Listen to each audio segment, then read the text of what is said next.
video. All right, so the first puree we're gonna make is the purple puree. So the purple puree has blueberries, spinach, or any frozen green. I chose to get the blue curled kale because it was cheaper than the spinach. So you can really use any dark leafy green and keep an eye out, for what's on sale to help you save money. And we'll also use some lemon juice, which I have freshly squeezed already, and just some water.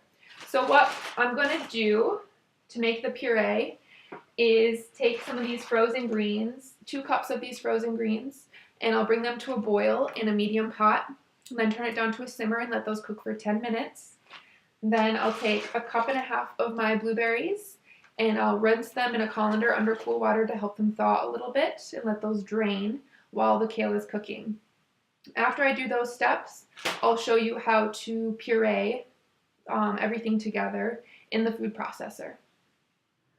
Okay, so I've cooked my greens and drained my blueberries. As you can see, I've already added my greens to the bowl of the food processor here. So I'm just gonna put my blueberries in as well.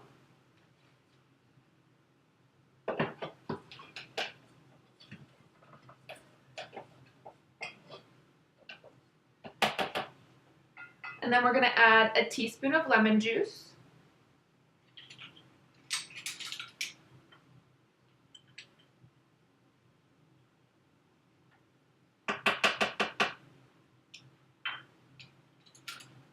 And 2 tablespoons of water.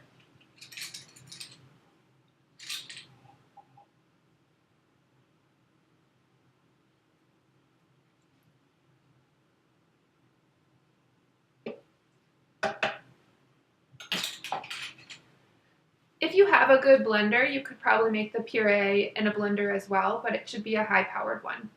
So I'm just going to put the top on my food processor, and I will pulse it to start the pureeing.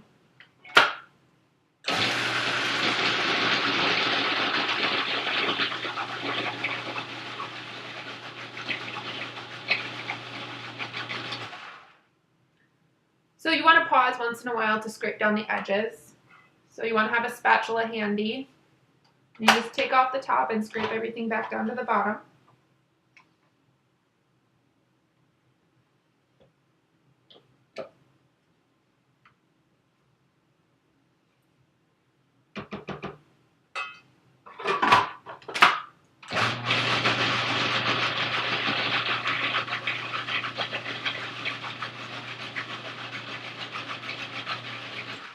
And then you just repeat that process a few times until you get a nice smooth puree. Alright, so I finished with our purple puree and I've transferred it into a small container here. You can keep it in the fridge like this if you're going to use it right away, or you can freeze it in smaller 1/4 cup or 1/2 cup portions in some plastic bags or whatever containers you have. As you can see, it is, fairly smooth. There are some chunks, but really it's pretty smooth. So you want to take the time to really get it to this nice consistency. That makes it easier to hide inside of the recipes and makes it less noticeable for your kids. So we're going to use this puree in the chocolate chip cocoa pancakes, the Health by chocolate cookies, and the total tacos. So be sure to check out those videos on how to make those recipes with the purple puree.